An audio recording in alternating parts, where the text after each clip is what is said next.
Hi అండి, అందరికీ నమస్తే. Welcome back to our channel happiness of brain stopping. So గుప్త నవరాత్రులు సందర్భంగా వారాహి అమ్మవారికి చివరి రోజు కదండి, ఉద్వాసన చెప్పే రోజున మేము పూజ అయితే చేసుకున్నాము. సో అలాగే నైవేద్యాలు కూడా చేశానన్నమాట. సో అవి మీతో షేర్ చేసుకోబోతున్నాను. సో పూజా విధానం అనేది ఎలా చేశాను, అమ్మవారికి నైవేద్యాలు ఎలా సమర్పించాను అనేది ఈ వీడియోలో చూపించబోతున్నాను అనమాట. సో ముందుగా నా ఛానల్ని కనుక సబ్స్క్రైబ్ చేసుకునే వాళ్ళు ఉన్నట్లయితే దయచేసి సబ్స్క్రైబ్ చేసుకోండి. So keep watching my channel. ముందుగా వీడియోలోకి వెళ్ళబోయే ముందు వారాహి అమ్మవారి మహామంత్రాన్ని తెలుసుకుందామండి. ఓం మహిషధ్వజాయ విద్మతే దండహస్తాయ ధీమహి తన్నో వారాహి ప్రచోదయాత్. మహామంత్రాన్ని పఠించడం వల్ల మీరు అనుకున్న కార్యాలన్నీ సఫలీకృతం అవుతాయండి.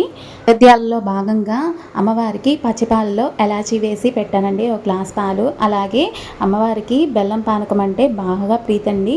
సో అందుకనే బెల్లం పానకానికి నిమిత్తం అలాగే ఒక ఎలాచీ, అలాగే మిరియాలు, అలాగే ఒక 2 టేబుల్ స్పూన్ బెల్లం పౌడర్ని యాడ్ చేసుకొని, వాటర్ అనేది యాడ్ చేసుకొని బెల్లం పానకం అయితే అమ్మవారికి సమర్పించానండి. సో ఇక్కడ చూపిస్తున్నాను కదండి. సో అలా అయితే నేను చేసుకున్నాను అనమాట. బెల్లం పానకం అలాగే పచ్చిపాలు. వీడియోలో అబ్జర్వ్ చేసినట్లయితే నేను హాట్ బాక్స్లో పెరుగు అనేది తోడుపెట్టుకున్నానండి. సో ఒక ఎండుమిర్చి కూడా వేసుకున్నాను. సో ఇక్కడ క్లైమేట్ అనేది ఢిల్లీలో మీకు తెలిసిందే కాబట్టి పెరుగు అనేది గడ్డ పెరుగులాగా తోడుకోదనమాట. సో అందుకని నేను హాట్ బాక్స్లో అయితే అమ్మవారికని దద్దోజనం కొరకు తోడుపెట్టుకున్నానండి. సో దద్దోజనానికి ముందుగా రైస్ అయితే చల్లారబెట్టుకొని సిద్ధంగా చేసుకున్నాను. అలాగే దానిలో పోపు వేయడం కోసం ఒక టేబుల్ స్పూన్ గీ అనేది వేసి, అలాగే పోపు దినుసులు అనేవి వేసుకున్నాను. సో అలాగే కొంచెం మిరియాలు అనేవి యాడ్ చేశాను. అలాగే పచ్చిమిర్చి, అలాగే కరివేపాకు అనేది యాడ్ చేసుకొని, సో లాస్ట్గా క్యాషూస్ అనేవి యాడ్ చేసి అమ్మవారికి దద్దోజనం అనేది ప్రిపేర్ చేశానండి. సో ఇక్కడ మీకు చూపిస్తున్నాను చూడండి. వీడియో చూస్తున్న వాళ్ళకి ఒక చిన్న రిక్వెస్ట్ అండి, నా ఛానల్ని కొత్తగా మీరు చూస్తున్నట్లయితే దయచేసి సబ్స్క్రైబ్ చేసుకోండి. సో మీరు సబ్స్క్రైబ్ చేసుకోవడం వల్ల మరిన్ని వీడియోస్ అనేవి మీకు వస్తూ ఉంటాయి. సో అలాగే నాకు కూడా పాసిబిలిటీ ఉంటుందన్నమాట, ఎంకరేజ్మెంట్గా సపోర్ట్గా ఉంటుంది. సో అలాగే ఇక్కడ దద్దోజనంలో వచ్చేసేసి నేను సాల్ట్ అనేది యాడ్ చేశానండి. అలాగే కొంచెం దానిమ్మ గింజలు అనేవి యాడ్ చేశాను, అమ్మవారికి ప్రీతి కాబట్టి. సో అలాగే ఇంకా దద్దోజనం ప్రిపేర్ అయిపోయింది కదండి, అందుకని ఇంకా చింతపండు పులిహోర అనేది ప్రిపేర్ చేస్తున్నాను. ముందుగా చింతపండు అయితే నానబెట్టుకున్నానండి. దానిలో ఒక హాఫ్ అమౌంట్ అయ్యేంత వరకు అలా ఉడికించుకొని పక్కన పెట్టేసుకున్నాను. దాని తర్వాత అలాగే పోపు దినుసులు అనేవి వేసుకున్నాను అనమాట, తాలింపు అనేది పెట్టుకోవడానికి.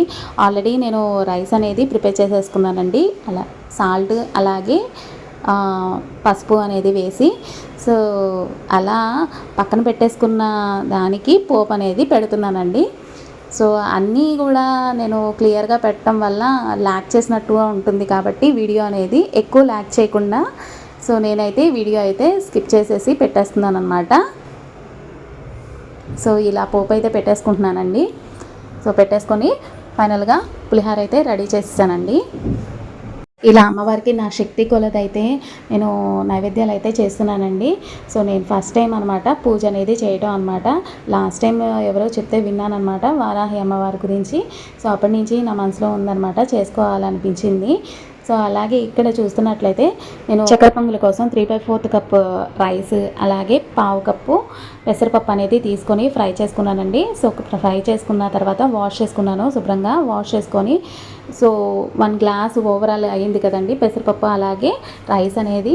సో అందుకని దానికి డబుల్ అమౌంట్గా వాటర్ అనేది యాడ్ చేసుకొని సో కుక్కర్ అయితే పెట్టుకున్నాను, అప్ టు 2 విజిల్స్ వచ్చే వరకు అనమాట.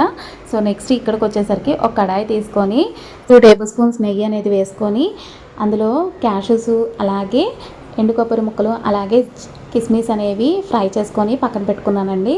సో ఈ లోపలే మనకి కుక్కర్లో పెసరపప్పు రైస్ అనేది ఆల్మోస్ట్ 2 విజిల్స్ అనేవి వచ్చేస్తాయి కాబట్టి నవరాత్రులు అనేవి అది ప్రిపేర్ చేస్తున్నాను కాబట్టి ఫ్రై చేసి పక్కన పెట్టుకున్నాను. అయితే లేదనమాట, పిల్లలతోనే సరిపోతుంది, అలాగే అమ్మవారితోనే సరిపోతుంది అనమాట.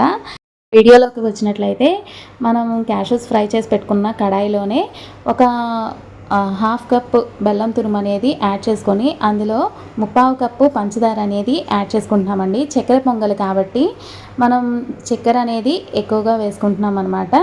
సో మీ ఇష్టం ప్రకారం మనం ఎలా అయినా వేసుకోవచ్చు. అది హాఫ్ ఇది హాఫ్ అనేది వేసుకోవచ్చు. ఓవరాల్గా బెల్లంతో చేసుకున్నట్లయితే బెల్లము గూడన్నం అంటారు కదా, సో ఆల్మోస్ట్ గూడన్నం లాగానే ప్రిపేర్ అవుతుందన్నమాట. ఇక్కడ బెల్లం సిరప్కి కేవలం నేను ఒక టీ గ్లాస్ వాటర్ మాత్రమే యాడ్ చేశానండి. సో 2 పొంగులు వచ్చేంత వరకు మాత్రమే బెల్లం సిరప్ని కరిగించుకొని టీ స్ట్రైనర్ సహాయంతో రైస్లోకి షిఫ్ట్ చేసేసుకోవడమే అనమాట.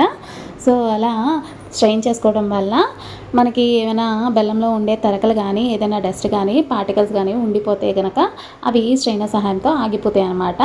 సో ఇలా మిక్స్ చేసేసుకోవాలండి. మిక్స్ చేసేసుకున్న తర్వాత ఒక 5 మినిట్స్ లో ఫ్లేమ్లో కుక్ చేసుకున్న తర్వాత బెల్లం సిరప్ అనేది రైస్కి అంతా బాగా పడుతుంది. బాగా పట్టిన తర్వాత ఆ వాటర్ అంతా ఇంగిపోయిన తర్వాత మనం క్యాషెస్ అనేవి యాడ్ చేసుకొని చివరగా సో ఎలాచీ అనేది యాడ్ చేసుకుంటాము. సో అలాగే టెంపుల్ స్టైల్లో మనకి చక్కెర పొంగలి రావాలనుకుంటే కనుక మనం ఇక్కడ పచ్చకర్పూరం అనేది ఉంటుంది కదండి, అది ఒక చిటికెడు వేస్తే చక్కెర పొంగల్ అనేది అచ్చం టెంపుల్ స్టైల్లో లాగానే వస్తుందన్నమాట. సో ఇక అమ్మవారికి నైవేద్యాలు అనేవి నివేదన చేశానన్నమాట. సో చక్కెర పొంగలి అలాగే దద్దోజనం అమ్మవారికి ఇష్టమైన చింతపండు పులిహోర అనేది రెడీ చేశాను అన్నమాట. అలాగే బెల్లం పానకం అలాగే పచ్చిపాలు. నా శక్తి కొలది అమ్మవారికి పువ్వులు పండ్లు తాంబూలం అనేది సమర్పించుకున్నానండి. ఇక్కడ పూజ అయితే చేస్తున్నాను. అమ్మవారికి అష్టోత్తర శతనామావళి అలాగే మూలమంత్రము అలాగే ద్వాదశ నామావళి అలాగే వారాహి మహామంత్రము అలాగే లలిత సహస్రనామాలతో పంచోపచార పూజలతో అలాగే అమ్మవారికి చివరిగా ఉద్వాసన చెబుతూ పూజ అయితే చేసుకున్నానండి. సో మనసుకి అయితే చాలా ప్రశాంతంగా ఉందన్నమాట. సో ఈ నవరాత్రులు అనేవి నాకు మొదటిసారిగా అమ్మవారిని కొలుచుకునే భాగ్యం అనేది ఈ వారాహి అమ్మవారు ఈ సంవత్సరం రోజున నాకు కల్పించారు. ఈ వారాహి అమ్మవారి కన్నా కటాక్షాలు మా బాబు మీద ఉండాలని మనస్ఫూర్తిగా కోరుకుంటున్నానండి. సో బాబు డిలే ప్రాబ్లం కదా, సో అందుకని బాబు కోసం ప్రత్యేకించి ఈ నవరాత్రులు చేశానన్నమాట. చాలా నిష్టగా చేశాను. సో దానికి ప్రతిఫలం మా బాబు నడవటం అన్నమాట. సో అమ్మ కరుణ చూపించాలి. సో అమ్మని మనసారా వేడుకుంటున్నాను అన్నమాట. ఇక్కడ మీరు వీడియోలో చూస్తున్నట్లయితే నాతో పాటు ప్రేమ్ కూడా కూర్చున్నాడండి. సో చూడండి, ప్రేమ్ కూడా చక్కగా అమ్మవారికి నమస్కారం చేసుకుంటూ నాతో పాటు పూజ చేశాడు. సో ఆమె కరుణ మా బాబు మీద ఎల్లప్పుడూ ఉండాలని కోరుకుంటున్నాను అన్నమాట. ఇక చివరిగా వారాహి అమ్మవారికి మంగళహారతి అయితే ఇచ్చానండి. సో నాతో పాటు మా ప్రేమ్ కూడా ఉన్నాడు, అలాగే చూస్తున్నాడు. తనకి పూజలు అంటే చాలా ఇష్టం అండి. నేను ఎప్పుడు పూజ చేసినా నా పక్కనే ఉంటాడనమాట. చిన్నబాబు కూడా ఇక్కడే ఉంటాడు. కాకపోతే కొంచెం బాగాలేదు హెల్త్, సో అందుకనే రాలేదన్నమాట. ఆల్మోస్ట్ వీడియోలో తనే ఉంటాడు కదా, సో యాక్టివ్గా ఉంటాడు. సో ఈరోజు అయితే లేడనమాట.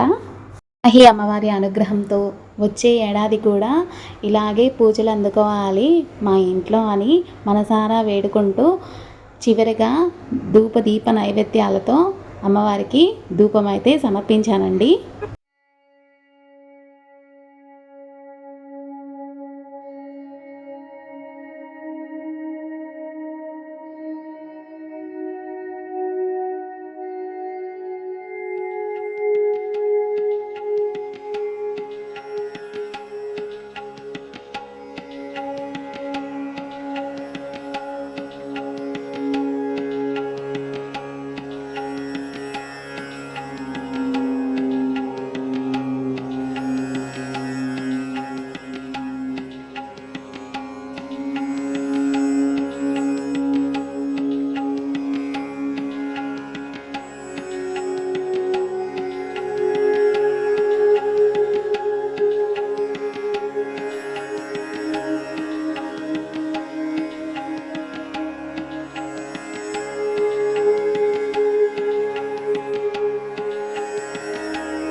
నా వీడియో కనుక మీకు నచ్చినట్లయితే లైక్ చేసి కుదిరితే షేర్ చేసి సబ్స్క్రైబ్ చేసుకోండి. అలాగే వారాహి అమ్మవారి కరుణా కటాక్షాలు అందరిపైన ఉండాలని మనస్ఫూర్తిగా కోరుకుంటూ, వేజన సుఖినో భవంతు, లోక సమస్త సుఖినో భవంతు.